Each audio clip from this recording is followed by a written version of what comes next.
కశ్మీర్ గురించినటువంటి పోరాటం జరుగుతున్నటువంటి సమయంలో ఈ జాతి ఏనాడు పరాజయం అంగీకరించలేదు. రాజకీయ నాయకులు పరాజయం అంగీకరించారు, ప్రజలు పరాజయం అంగీకరించలేదు. డాక్టర్ సి నారాయణ రెడ్డి అన్నాడు, నెయ్యానికి భరత జాతి నిండు అమృత భాండం, కయ్యానికి వస్తే అది మండు అగ్నిగుండం. ఆపరేషన్ సింధూర్లో మనం చూపించాం. నెయ్యానికి భరత జాతి నిండు అమృత భాండం, కయ్యానికి వస్తే అది మండు అగ్నిగుండం, ఈ నేలను పుట్టిన శిశువైన ఉక్కు పిండం. వేటూరి గారు 1965 యుద్ధం జరుగుతున్నప్పుడు, యుద్ధం జరుగుతున్నది అక్కడెక్కడో, ఇక్కడ ఉన్నటువంటి మన కవి వేటూరి ఏం రాశాడు?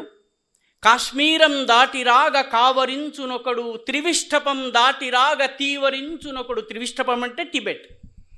కాశ్మీరం దాటిరాగ కావరించునొకడు, త్రివిష్టపం దాటిరాగ తీవరించునొకడు. లేరా భారత శౌరి శాత్రవతా మిశ్ర వైరి, హతకులను కృతకులను శతఘ్నులను కృతజ్ఞులను పనిగొని బలిగొనని నాడు, మనికి చేటు ఉనికి లోటు కునికి బాటు పొరబాటు, మనకు మనం ఎడబాటు అన్నాడు. సమస్త భారతదేశపు హృదయంలో కశ్మీర్ కోసమే కాదు, భారతదేశపు ప్రతి అంగుళం